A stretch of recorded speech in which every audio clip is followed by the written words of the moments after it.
Bon, j'espère que cette fois-ci c'est la bonne, hein? Les gros bébés. Avec toutes les petites distractions autour. Toi, tu es plus sage. Alors, tu sais bien, à cette heure-là, tu peux distractionner les enfants, c'est pas des adultes. Mais oui. Alors, nos excuses, hein, chers internautes. Alors, pour ceux qui... Alors, nous sommes dans le livre de Jean 12, à partir du verset 1er Anaïs, jusqu'au verset 11. Hein. Si tu peux, on va relire Ok. pour les internautes, parce que j'ai coupé. 6 jours après la Pâque, Jésus arriva à Béthanie où était Lazare, qu'il avait ressuscité des morts. Là, on lui fit un souper, Marthe servait et Lazare était un de ceux qui se trouvaient à table avec lui. Marie ayant pris une livre d'un parfum de nard pur d'un grand prix, oignit les pieds de Jésus et elle lui essuya ses pieds avec ses cheveux, et la maison fut remplie de l'odeur du parfum. Un de ses disciples, Judas Iscariote, fils de Simon, celui qui devait le livrer, dit: pourquoi n'a-t-on pas vendu ce parfum 300 deniers pour les donner aux pauvres? Il disait cela non parce qu'il se mit en peine des pauvres, mais parce qu'il était un voleur et que, tenant la bourse, il prenait ce qu'on y mettait. Mais Jésus dit, laisse-la garder ce parfum pour le jour de ma sépulture. Vous avez toujours les pauvres avec vous, mais vous ne m'avez pas toujours. Une grande multitude de Juifs apprit que Jésus était à Béthanie et ils y vinrent, non pas seulement à cause de lui, mais aussi pour voir Lazare qu'il avait ressuscité des morts. Les principaux sacrificateurs délibérèrent de faire mourir aussi Lazare, parce que beaucoup de Juifs se retiraient d'eux à cause de lui et croyaient en Jésus. Amen, amen. Amen. Amen. Amen, Gabriel. Amen. Alléluia. Ça va? Ça va bien? Alléluia. Alléluia. On a chanté tout à l'heure là. Alléluia, tu dormais toi. Alléluia. Alors, alors là, on est 6 jours. Alors, je reprends pour nos internautes. Alors, nous allons, chaque réunion, nous allons, de manière chronologique, nous allons faire un compte à rebours. Nous commençons 6 jours avant la Pâque. Et nous allons voir tout ce qui s'est passé depuis ces 6 jours jusqu'à la résurrection. Alléluia. Alors là, on est 6 jours avant la Pâque. Et Jésus, il est mort, disons, il est mort à Pâques. Parce que ce qu'il faut bien comprendre, 6 jours avant la Pâque, en fait, c'est la fête de Pâques. C'est la fête de Pâques. La fête de Pâques, c'est au moment qu'on célèbre la Pâque. C'est le premier jour des pains sans levain. Alors pour cela, on va aller dans Exode. On peut prendre Exode. Comme ça, on va faire une petite étude. Exode 12. Alors, on va prendre Exode 12. Comme ça, nous allons faire la différence déjà entre la Pâque, la date de la Pâque et la date qu'elle est fêtée. Alors, Exode 12. Attends de trouver pour vous. à la fin. À la fin. Exode 12 au début, le deuxième livre de la Bible. Ouais, elle veut téter. Ouais, elle veut vas-y, fais la petite.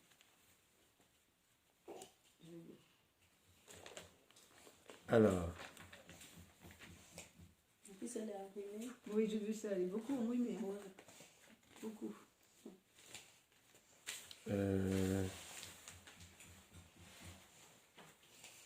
sinon, on va prendre le de préférence Exode 2, pas Exode. On va prendre de préférence, ce sera plus simple. Lévitique 23, le troisième livre de la Bible. Lévitique 23, versets 4 à 7. Pour comprendre ce verset, parce qu'il ne faut pas perdre, hein, vous lui mettez un petit truc, pour ceux qui ont la Bible, vous mettez quelque chose pour tenir le livre de Jean 12. Là, nous allons faire la différence déjà au verset 1er.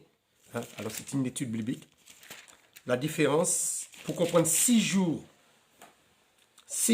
avant la Pâque, par rapport au calendrier juif, par rapport aux fêtes juives, voilà, qu'est-ce que ça représente dans le calendrier juif?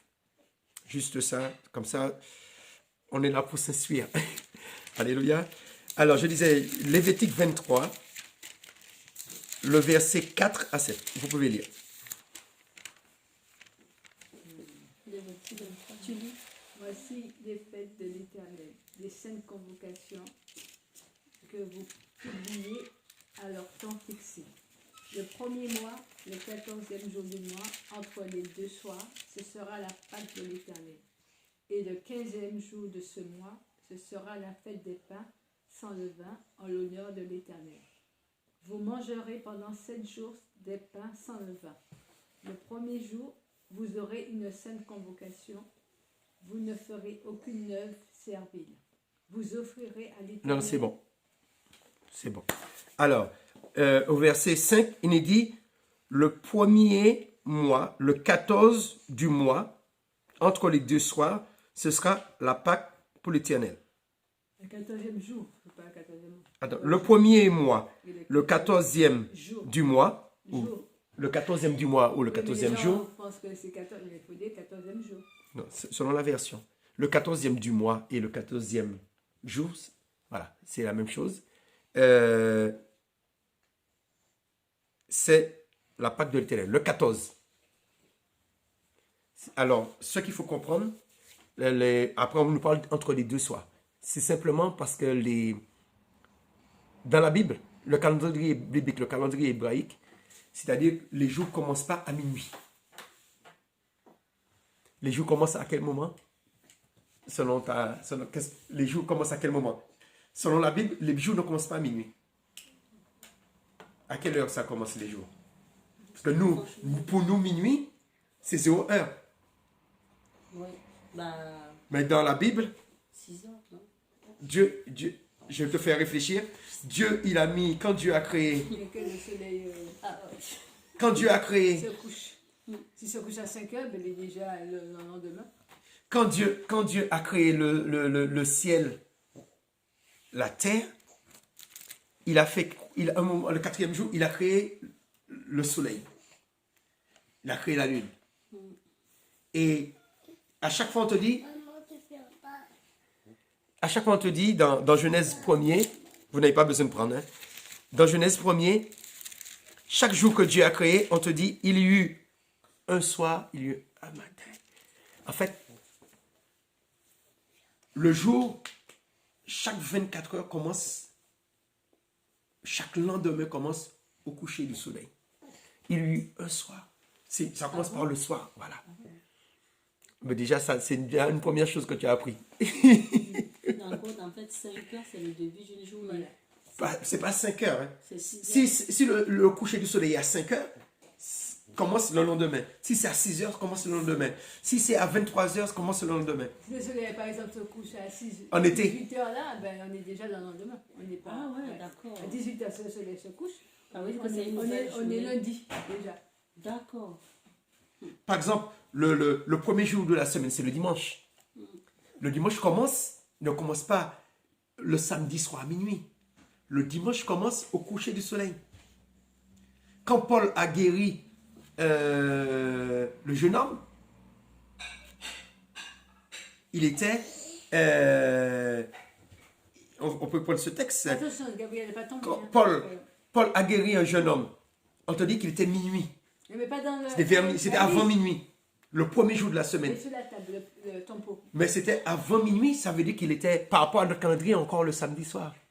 Par rapport au calendrier, le calendrier que nous avons là. C'est quand dit Paul, le premier jour de la semaine, il a guéri le jeune homme qui est tombé, il écoutait qui est tombé, comme il s'est endormi, il s'est tombé. Et Paul l'a prié pour lui, il est ressuscité. Ça s'est passé avant minuit. Mais ça veut dire que c'est entendu le premier jour de la semaine.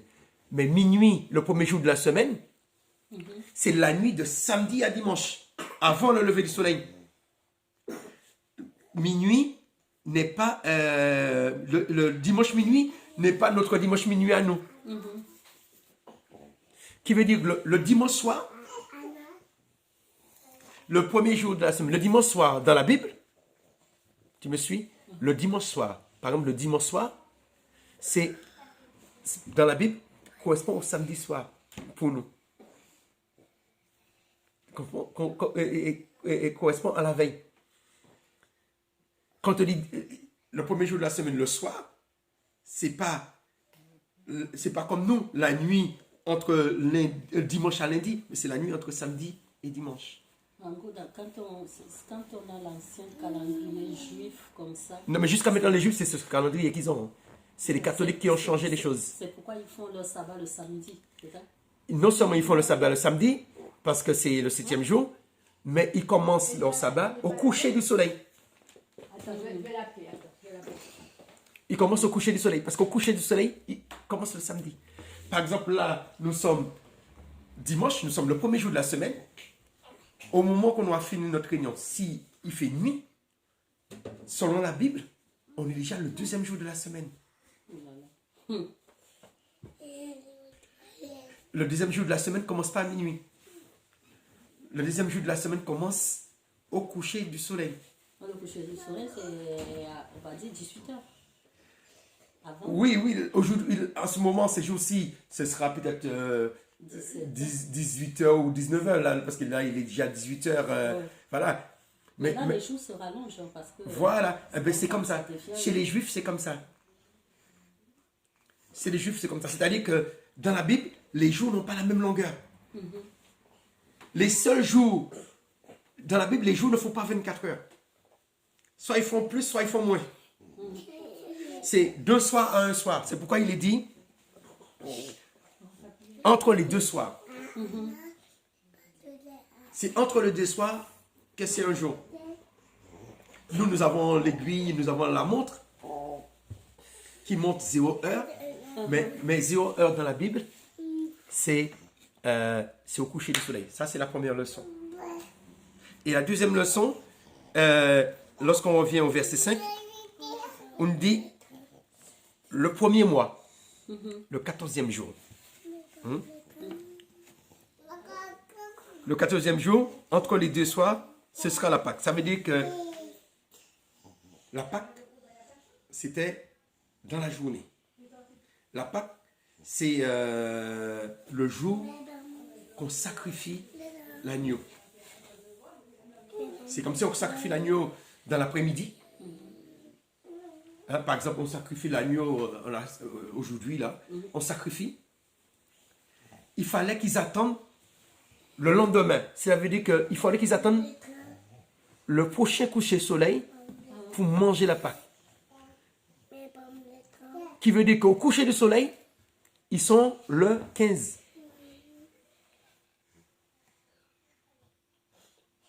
C'est pas trop compliqué? Mais à quoi ça nous sert de... Non, mais c'est parce que c'est pour comprendre le texte. Et c'est pas, faut pas chercher à comprendre. Parce que, en fait, nous les chrétiens, on nous a appris des choses. Et puis, on dit oui, amen. Et là, on est en train de décortiquer. On nous dit 6 jours avant la Pâque. Déjà, il faut qu'on comprenne que nous sommes déréglés.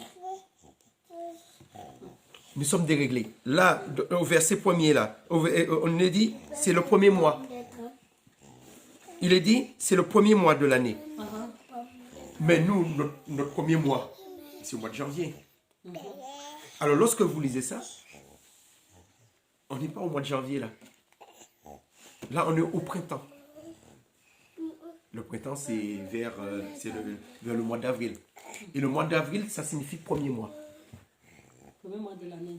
Ça signifie premier mois, oui. Premier mois. La signification du mois avril. En hébreu, le mois d'Aviv, ça veut dire premier. Et c'est le mois de janvier est devenu... Le mois de janvier est devenu... parce qu'avant, même le calendrier républicain en France commençait au printemps. Ça commençait au mois de mars. C'est pourquoi quand tu comptes, septembre, ça fait le 7e. septembre, ça veut dire septième.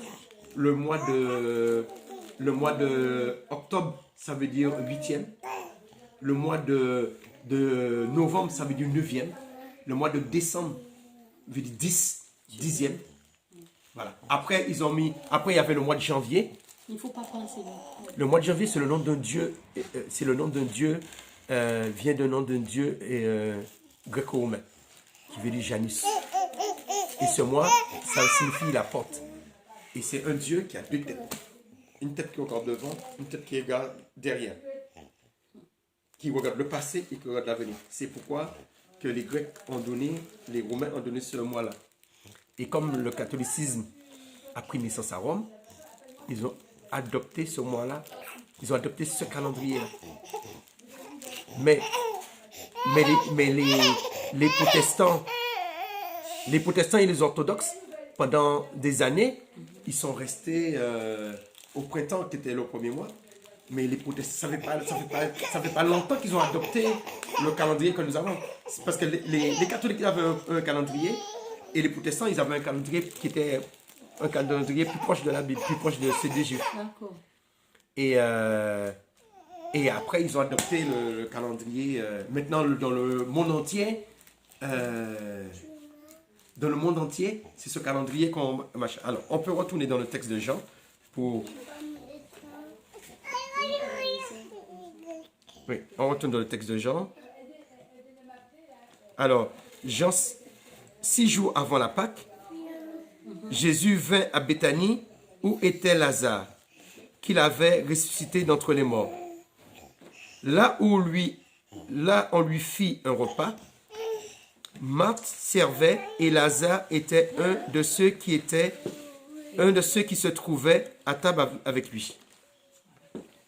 Marie prit une lyre de parfum de nard pur de grand prix et répandit sur les pieds de Jésus et lui essuya les pieds avec ses cheveux et la maison fut remplie. Hé, Gabriel, descends, descends. Voilà.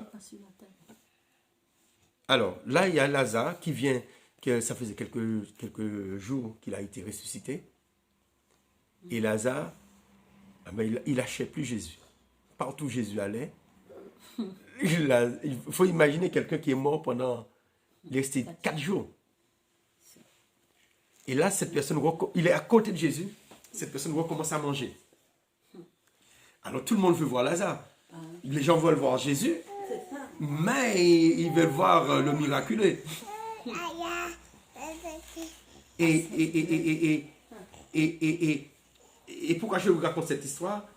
C'est pour comprendre le geste de Marie. Parce que on va voir le prix du parfum au verset... comment ça s'appelle? Judas dit au verset 5 qu'ils auraient pu vendre ce parfum 300 deniers. Alors, 300 deniers, qu'est-ce que ça représente à l'époque? Peut-être aujourd'hui, on ne pourra pas mesurer, mais à l'époque, Jésus donne une parabole sur les deniers. Jésus donnait une parabole pour donner la valeur d'un denier. Là, nous allons essayer de comprendre la valeur d'un denier. Et le parfum valait 300 deniers. Déjà, on va essayer de comprendre la valeur de denier. Jésus donnait une parabole sur des ouvriers pour amener la moisson. Et il a dit au premier, qui commence du coucher du soleil à l'autre coucher, au coucher du soleil, du lever du soleil au coucher du soleil, il lui donne un denier. Alors, qui veut dire un denier, à l'époque, c'était...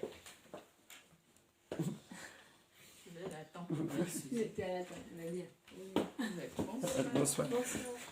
Alors, un denier, tu peux fermer, ferme. Non, c'est pas grave, tu peux t'asseoir. Assieds-toi, il n'y a pas de souci. Assieds-toi. Alors, un denier à l'époque, c'était la valeur. Un denier à l'époque, c'était la valeur d'une journée de travail.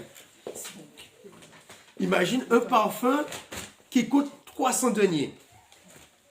Dans une semaine, dans une année, il y a 52, il y a 52 semaines. Qui veut dire, un denier, 300 deniers, c'est une année de travail. À peu près. Une année de travail, le parfum. Ça vaut le parfum de quelle marque? Ah, je sais pas. T'as pas essayé d'évaluer le parfum? Ah non, ça veut, c'est le parfum le plus cher. Et elle prend ce parfum, parce qu'il faut la comprendre. Ah oui. Son frère a été ressuscité. Mais ce n'était pas Marie la prostituée? Non. Non, c'est pas Marie la prostituée, c'est Marie la sœur de Lazare. Parce qu'il y a plusieurs Marie. C'est Marie qui avait versé le parfum, c'était la sœur de Lazare? C'était la sœur de Lazare. Parce qu'il ne faut pas confondre avec une autre Marie, la prostituée. Ah oui. Elle, c'était les pleurs, avec ses C'était larmes. l'âme, d'accord. Ok, ah ouais, je confondais les deux. Parce qu'en fait, l'histoire s'est passée au même endroit aussi. Ah d'accord, et bête. L'histoire s'est passée au même endroit chez Simon. Parce que là, ils sont chez Simon, l'ancien lépreux. L'histoire s'est passée au même endroit. Mais là, ça s'est passé beaucoup. Ça s'est passé avant. Ça s'est passé avant. Déjà là, il ne faut pas confondre les deux. Là, c'était une Marie, parce qu'elle était dehors, celle-là.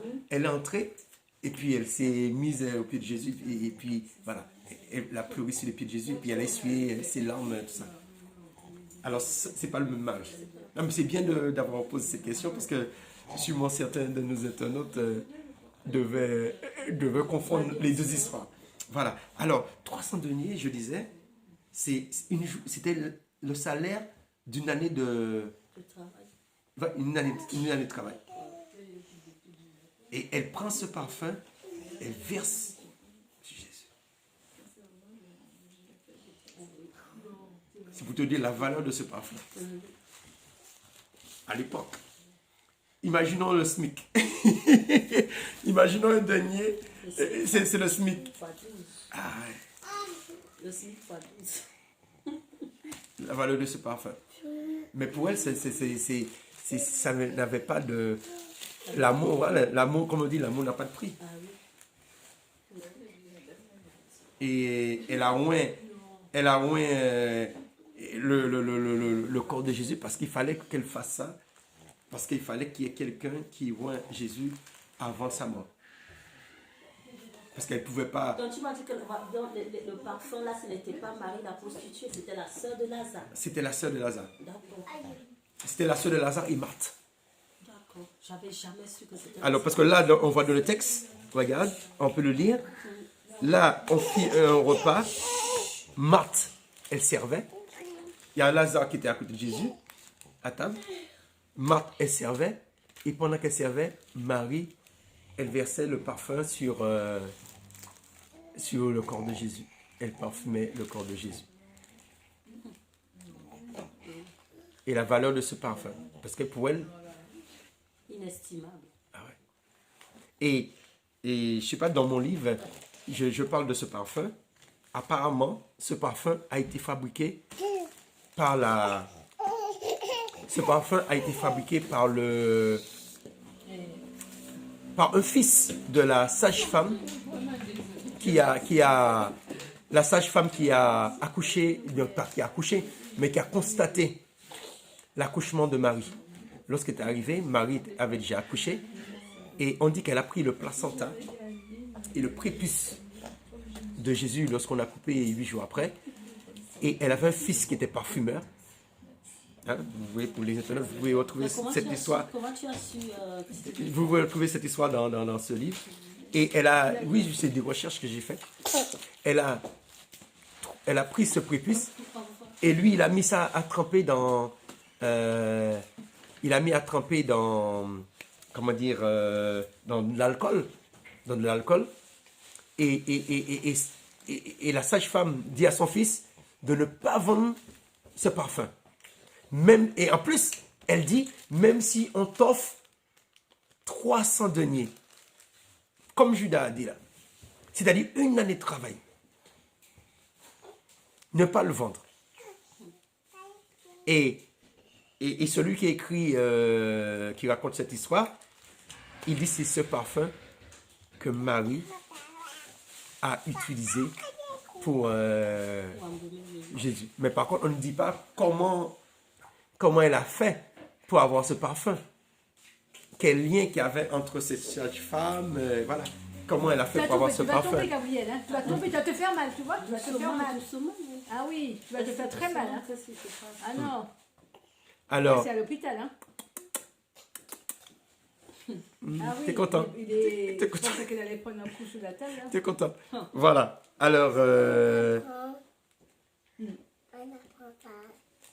Alors, par contre, la réaction de Judas, on va essayer de réagir sur la réaction de Judas. Judas qui voit ça. Ah, donc toi, tu seras à la place de Judas. Eh ben, moi, je Tu vois qu'il y a une femme qui femme là, et qui est là. Elle vient. Bah, moi, je trouve que déjà, Toi qui aimes l'argent. faire revenir quelqu'un. Il faut te mettre à la place de Judas. Judas, il aime l'argent. Déjà, oui. Et c'est un voleur déjà. Donc, ça veut dire qu'il est. Je ne comprends pas pourquoi Jésus a accepté de fonctionner avec Judas. Et il savait que Judas était un voleur qui prenait même l'argent dans la caisse, puisque c'est marqué sur le texte. Mais il a quand même laissé Judas dans l'équipe. Parce qu'il fallait que s'accomplisse une parole de l'écriture. Mon meilleur, dans le psaume, Tu vas te faire mal, Gabriel. mon meilleur ami est devenu mon ennemi. Ça il dit dans le psaume. Je ne l'ai pas noté pour vous. Mais mon meilleur ami est devenu mon ennemi. Il fallait que ce psaume puisse s'accomplir. C'est-à-dire que toutes les paroles de l'écriture, même si c'était compliqué, mais il fallait que ces choses s'accomplissent. Il fallait que l'un de ceux qui mangent, il dit le meilleur ami, comment il dit, en fait celui qui mange avec lui, de le même plat que lui, sera son ennemi. Voilà, et là je l'ai pas noté pour vous, c'est dans les psaumes. Alors, il fallait que les paroles de l'écriture s'accomplissent. Alors, pour revenir à l'histoire, Judas. Parce que, est-ce que nous, on n'est pas comme Judas aussi, des fois? Parce que Judas, c'est son côté radin, mais c'est son côté voleur aussi. Bah, si on se fixe au niveau de la dîme, je pense qu'il y a beaucoup de chrétiens. Bon, après, c'est qu'il y a certains qui sont pour et contre. Mais là, on n'est pas encore dans la dîme, là. C'est-à-dire que il regarde. Et toi, t'es pour quoi? T'es pour ou non pour la dîme? Non, mais on va parler de la dîme après. Attends, non, on ne peut pas sorcier. Attends, on va parler de la dîme tout à l'heure. On va te parler de la dîme tout à l'heure. Alors, non, tout à l'heure, j'ai dit. On va parler de la dîme tout à l'heure. Alors, Judas, il est en train de voir la valeur de ce produit. Comme lui, il est un voleur. Il sait que cet argent allait entrer dans sa poche. Il sait que c'est dans sa poche que ça allait entrer. Ça n'allait pas aller aux pauvres.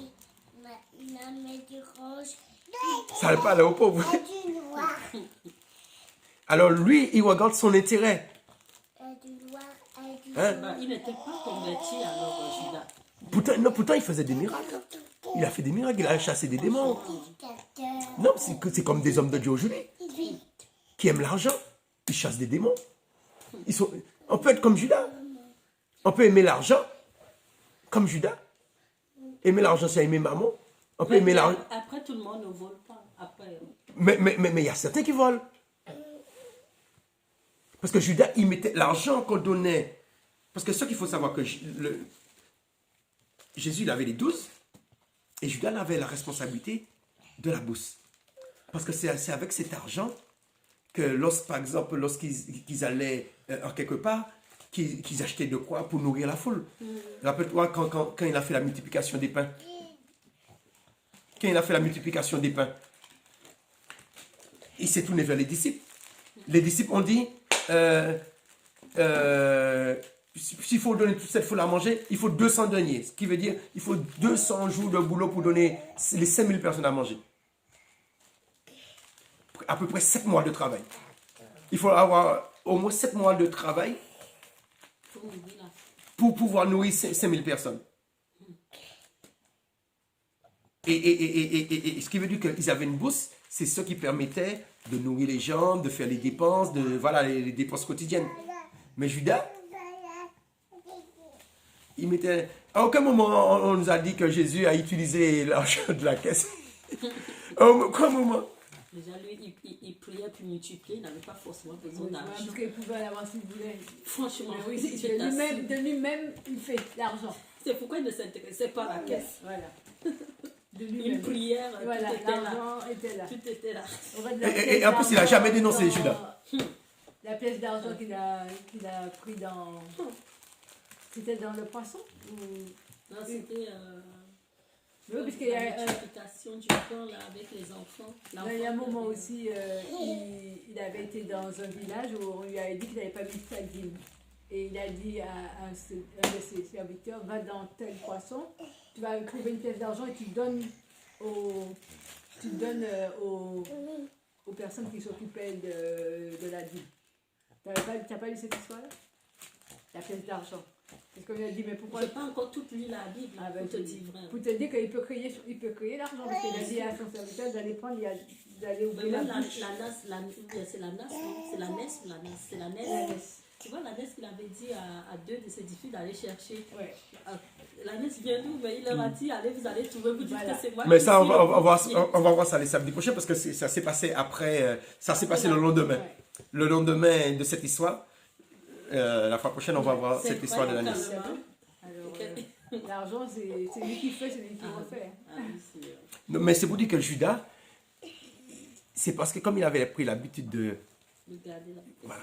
Mais c'est pour dire qu'à un moment, lorsque tu piques dans la caisse, quand tu piques dans la caisse, on dit l'amour de l'argent, c'est la racine de tous les maux. L'amour. C'est-à-dire que lui, c'est ça qui a été la porte ouverte au diable.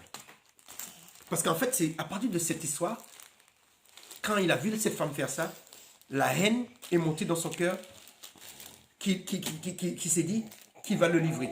Parce que Judas, c'est à partir de cette histoire, parce que jusqu'à là, il était bien, il était un disciple correct.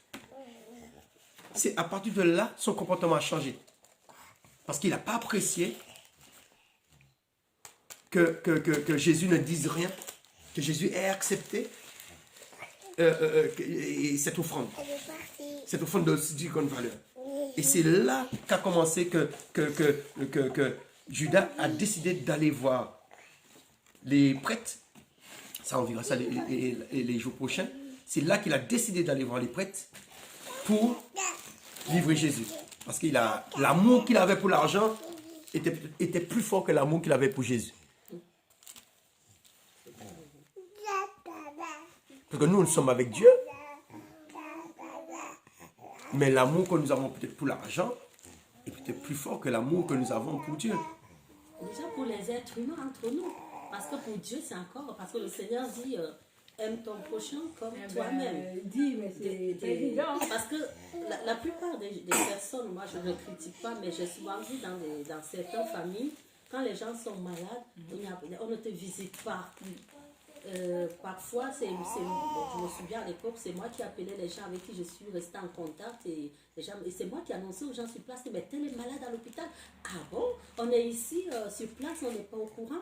Et c'est moi qui disais, la personne va très mal et tout. Et par exemple, la personne mourait. Moi, j'envoyais l'argent des soins et la personne me disait merci avant de mourir. Mais je ne savais pas que la personne allait mourir. Et les gens de la même famille, ils sont dans la même ville. Et plus tard, c'est eux qui m'annoncent qu'elle vient de mourir. On ne savait pas qu'elle était malade. Alors, vous habitez dans la même ville. La personne est à l'hôpital. Donc, en fait, mais c'est pendant la mort de la personne que les gens vont faire des funérailles, les gens vont cotiser. Mais quand la personne vit... mais oui, c'est à ce moment qu'elle a besoin. Vous n'allez pas... Et bien Jésus, c'est ce qui s'est passé. Jésus, c'est ce qu'elle a... Quel genre d'amour, là? L'amour, quand quelqu'un est déjà dans... Jésus leur a dit, si vous avez tellement d'amour que ça, les pauvres, vous les avez tous les jours. C'est ça. Vous pouvez manifester de l'amour pour les pauvres tous les jours. Mais moi, il me reste peu de temps. Peu de temps sur cette terre. Alors, cette femme, elle a fait un bon geste. Et non seulement elle a fait un bon geste, on parlera de ce geste-là jusqu'à la fin des temps. Aujourd'hui, on en parle encore. Et pour revenir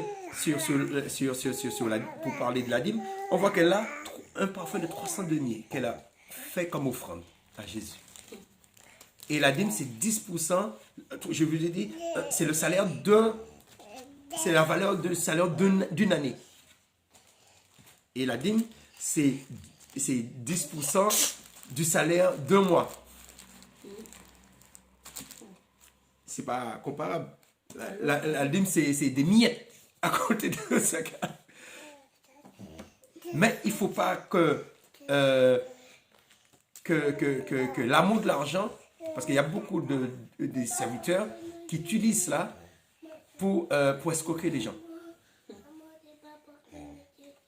Il y a certains, comme je t'expliquais, le mois de janvier n'est pas le premier mois de l'année. Le premier mois de l'année, c'est au printemps. Mais au printemps, dans les fêtes, on verra ça par la suite, dans les fêtes juives, au printemps, c'est au moment qu'on fait les prémices. Les prémices d'orge. L'orge, c'est pour faire la farine, pour faire le pain. Le blé, pour faire la farine, pour faire le pain. Il y a aussi les prémices d'olive, pour faire l'huile d'olive. Et les prémices de vigne, pour faire le vin. Ça, c'était pour les sacrificateurs. Et aujourd'hui, surtout ça vient particulièrement de Côte d'Ivoire et maintenant pratiquement en Afrique et maintenant en Europe et même aux États-Unis, on parle des prémices au mois de janvier. Les prémices, c'est pas au mois de janvier. Les prémices, c'est au printemps. Et le deuxième mensonge, on vous dit que les prémices, c'est de l'argent qu'il faut ramener. Non, les prémices, c'était de la nourriture. Mais en fait, après, moi je vois ma grand-mère quand elle vivait. Elle marchait selon la Bible. Parce qu'en fait, quand elle avait un champ, elle donnait toujours les prémices dans les premiers fruits voilà. du champ. C'est ça les prémices. Mais tu ne donnes pas tout le fruit. Non, elle donnait et eux, ils disent il faut... la première récolte.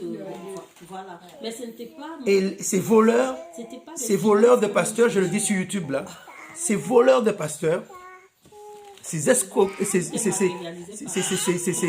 Judas de pasteur qui est en train de escroquer les chrétiens. Ils disent qu'il faut ramener. Déjà, janvier n'est pas le premier mois de l'année. Janvier, c'est un mois, le premier mois des dieux grecs. Ce n'est pas de notre Dieu vivant. Ce n'est pas le premier mois du Dieu vivant. Le premier mois, c'est au printemps.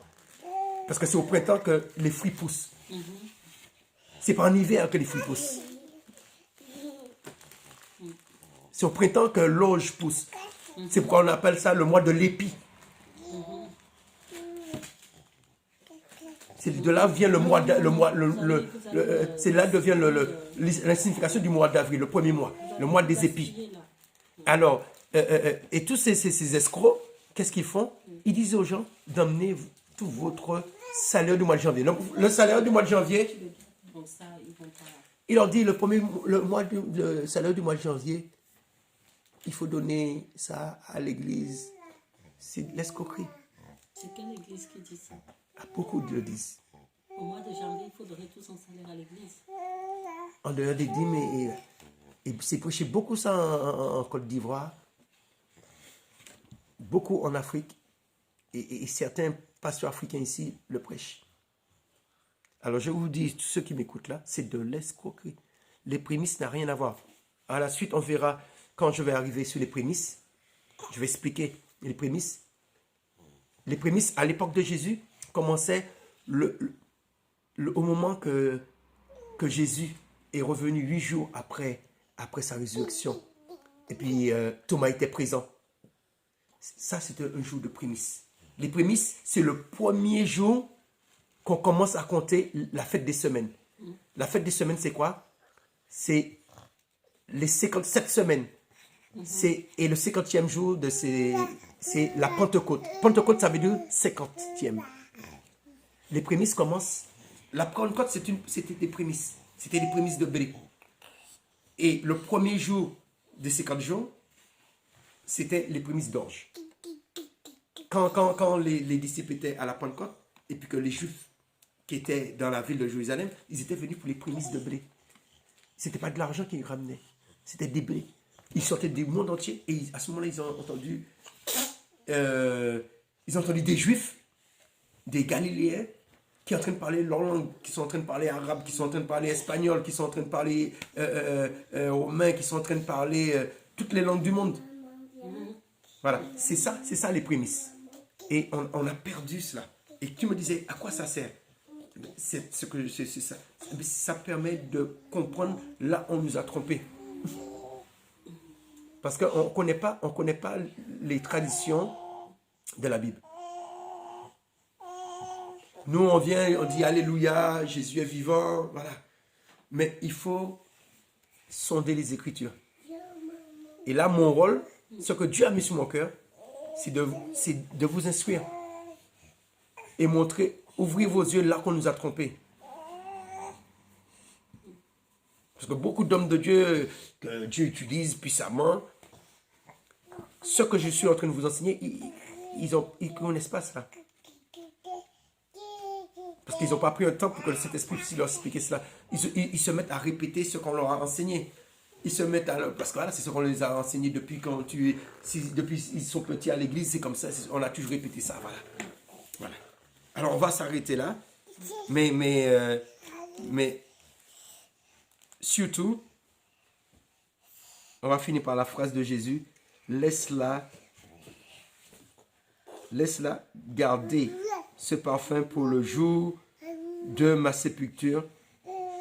Vous avez toujours les pauvres avec vous, mais moi, vous ne m'avez pas toujours. Voilà. Alléluia.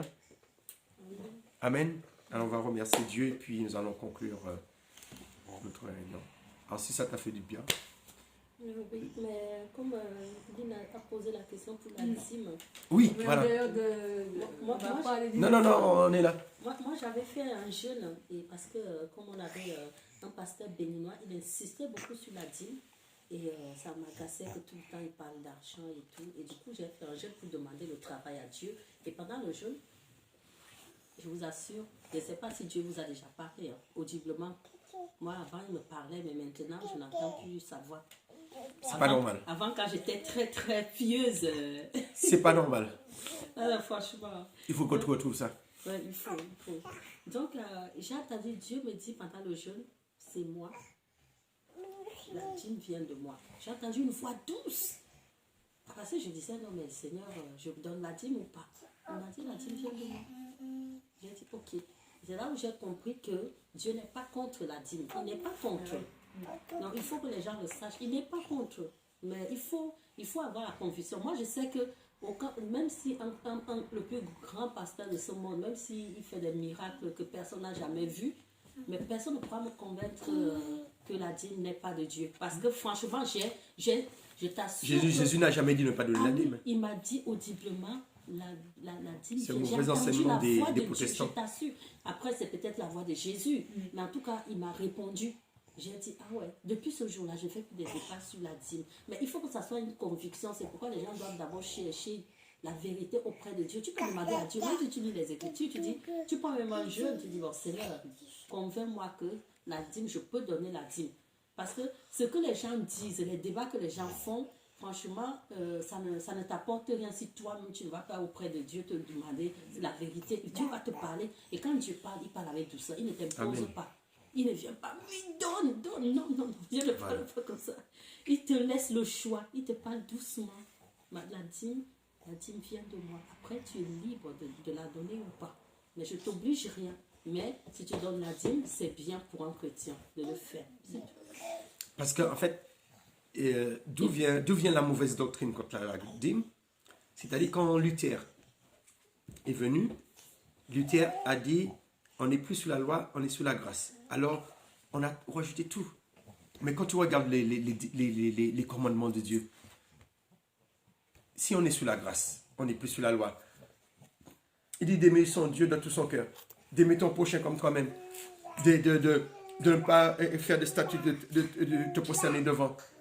Attends, si, et de même il a dit de faire la dîme. Si on ne donne pas la dîme, si la dîme n'est plus d'actualité, eh bien, le fait d'adorer Dieu, le fait d'adorer des idoles ne doit pas être un péché. Et en plus même, les gens... Le fait de l'adultère. Oui. Comment Dieu, maintenant, ça veut dire que normalement on devait l'adultère ne doit pas être un péché. Mhm. Puisque c'est dans la même loi qui est pour la dîme. C'est dans la même loi. Et c'est dans la même loi qu'on doit donner à Dieu un jour, le 7e jour dans la semaine. C'est la même loi. C'est parce que quand Luther est venu, il a dit qu'on n'est plus sous la loi, on est sous la grâce. Tout ce qui était dans la loi, pour beaucoup de chrétiens, c'est devenu comme si c'est du passé. Pour eux, c'est de l'ancienne alliance. Mais on a mal compris le mot ancienne alliance. Le mot ancienne alliance, ça ne veut pas dire que c'est fini. Ça veut dire que c'était la première alliance. Et Jésus, quand il a pris on verra quand il prendra le moment de la Pâque, il a pris la scène avec le pain et le vin. Il a dit, au moment où il prend la coupe, il dit, voici la coupe de l'alliance, de la nouvelle alliance. Et on a mal compris ça. On a cru que la nouvelle alliance a effacé l'ancienne alliance. La loi, Jésus a dit, il n'est pas venu abolir la loi. Mais déjà, même quand on lit le Nouveau, c'est parce que les gens ne lisent plus la Bible. Parce que vraiment, quand tu lis la Bible, tu peux discerner les faux serviteurs et les vrais serviteurs. Parce que la Bible, il y a tout. C'est parce que les gens ne lisent pas. Les gens, ils écoutent. Non, mais non seulement ça, mais ils ne lisent pas. il y a l'influence des doctrines.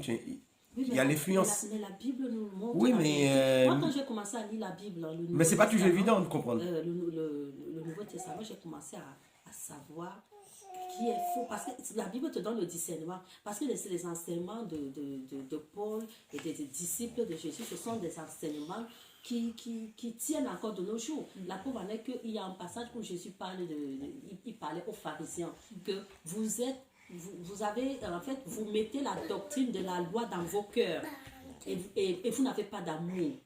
Alors que vous avez ce deuxième commandement qui dit que aime ton prochain comme toi-même. Mais vous êtes jaloux quand vous voyez qu'il faisait des miracles. Ce sont les premiers à vouloir le lapider. Il y a contradiction. Vous êtes de Dieu ou vous n'êtes pas de Dieu. Je dis que non, vous n'êtes pas de Dieu. Si vous étiez de Dieu, vous aurez accepté mes œuvres parce que ça glorifie Dieu. Donc, et une partie du christianisme, ils ont pensé comme si Jésus voulait dire le fait qu'il pratique la loi, c'est mauvais. Non, ce que Jésus voulait dire, que c'est facile de suivre la coutume.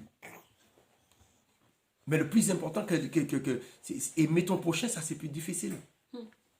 Surtout quand les gens t'ont blessé. Parce que tu peux aimer tout le monde. C'est ça que Jésus voulait. Le vrai amour, c'est quand quelqu'un t'a fait du mal. Et de aimer cette personne, de pardonner à cette personne. Ah, tu t'es fait mal. Parce qu'ils ont demandé à Jésus un moment, quel est le plus grand commandement? Et Jésus leur cite un commandement qui est dans le livre de Deutéronome. Eh bien, tu aimeras ton prochain comme toi-même. Et pourtant, on dit un nouveau commandement. Dans le Nouveau Testament, on nous dit c'est un nouveau commandement. Ce n'était pas un nouveau commandement, c'est un commandement qui était déjà là. Mais ce commandement-là est devenu aujourd'hui le plus important. Ah oui. Ah oui. Ah oui. Mais moi, je vois que il faut qu'on prêche beaucoup les gens sur le pardon. Parce que même certains serviteurs de Dieu, des servants de Dieu, des pasteurs n'ont pas encore d'amour. Parce que l'amour, ce n'est pas seulement les gens que tu aimes. Parce que Jésus a dit, si tu fais la même chose, tu fais comme les païens. Mais oui. Tu dis bonjour à ceux qui te disent bonjour, tu dis pas bonjour à ceux qui te disent pas bonjour. Aime les gens qui ne t'aiment pas, fais-leur du bien. Et là, ceux qui te maudissent, tu les bénis. Voilà. Ceux qui t'injurient, tu les bénis. Il y a des pasteurs mais tu réponds pas un jour par un jour. Qui maudissent les gens en plein live parce que les gens contredisent ce qu'ils disent.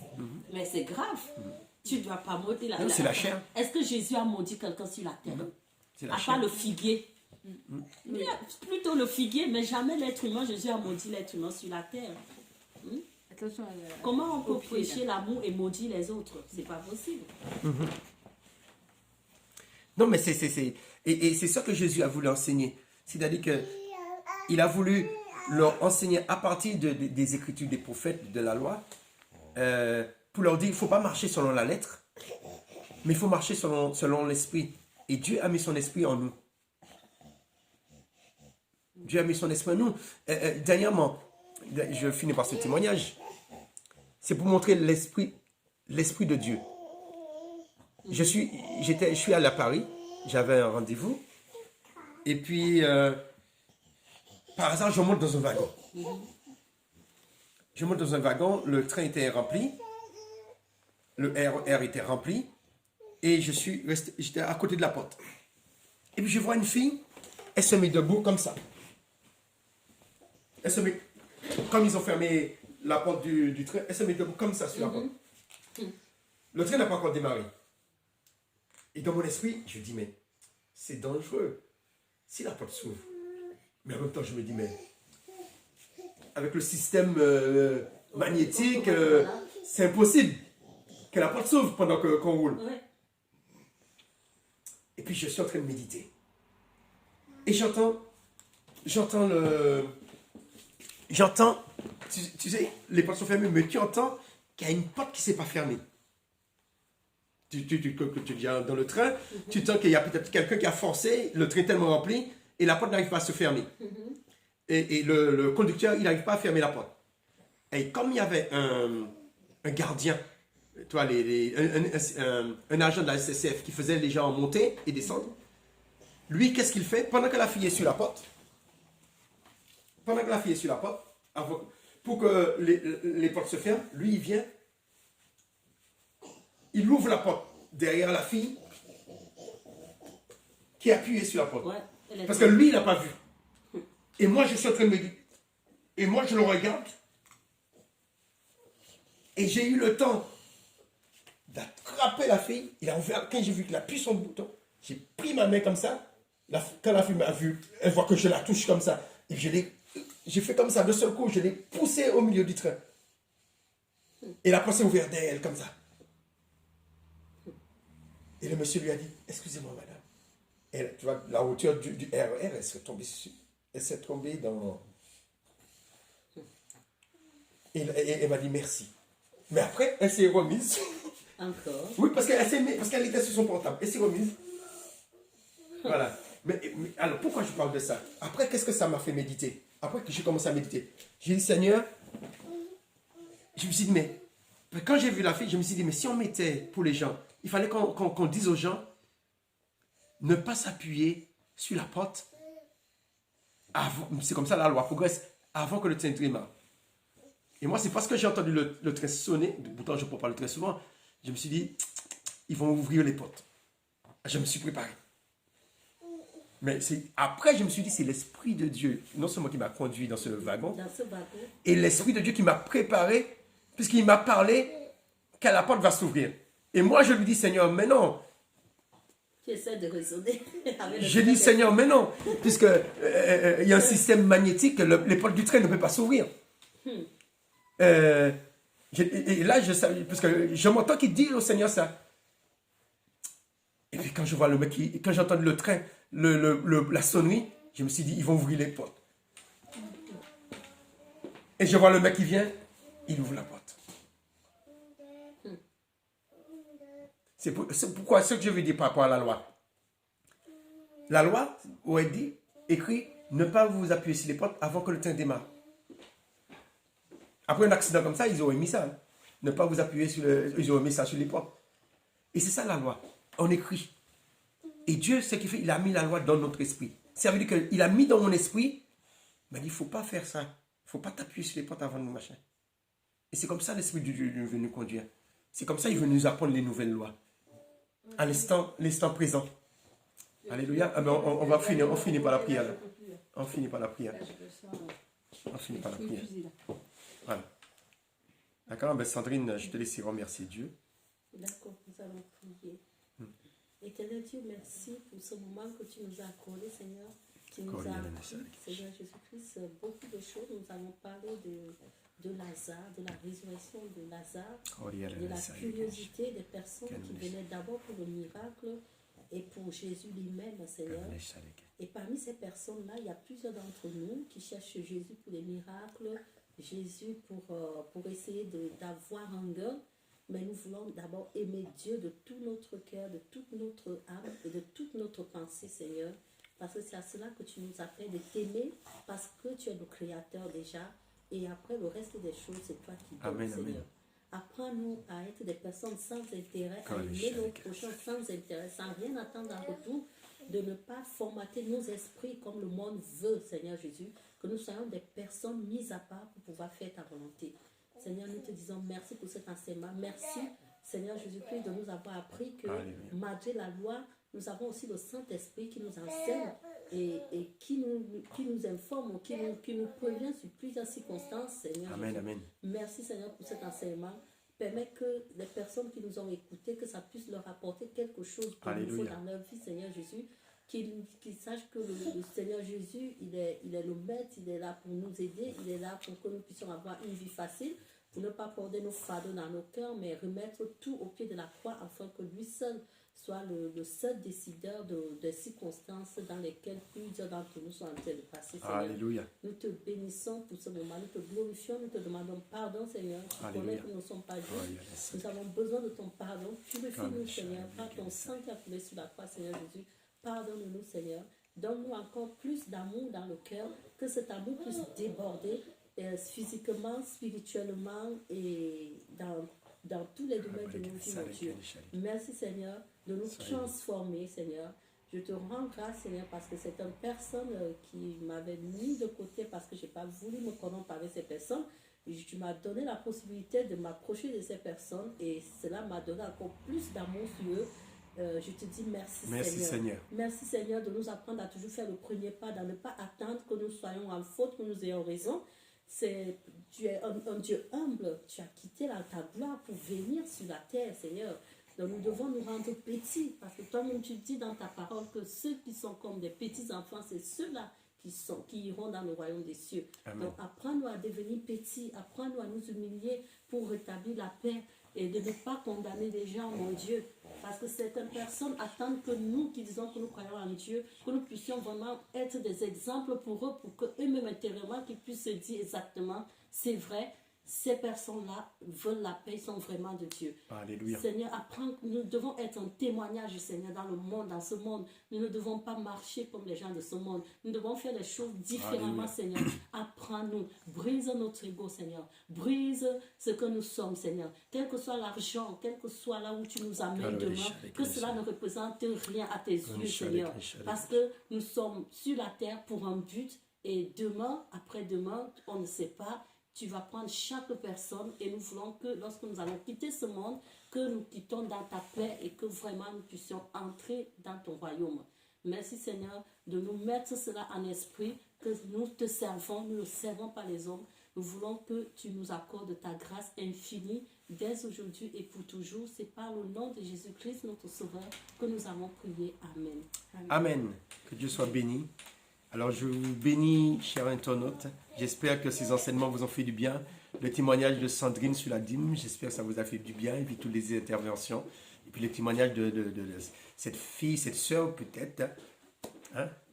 Si Dieu l'a protégée comme ça, c'est quelqu'un que... Et sûrement, elle ne sait même pas que c'est Dieu qui a dépêché son serviteur pour la protéger. Elle n'est même pas consciente. Et j'espère qu'elle fera une bonne offrande au Seigneur. Parce que Dieu l'a sauvé la vie. Alléluia. Alors que Dieu vous bénisse et à bientôt.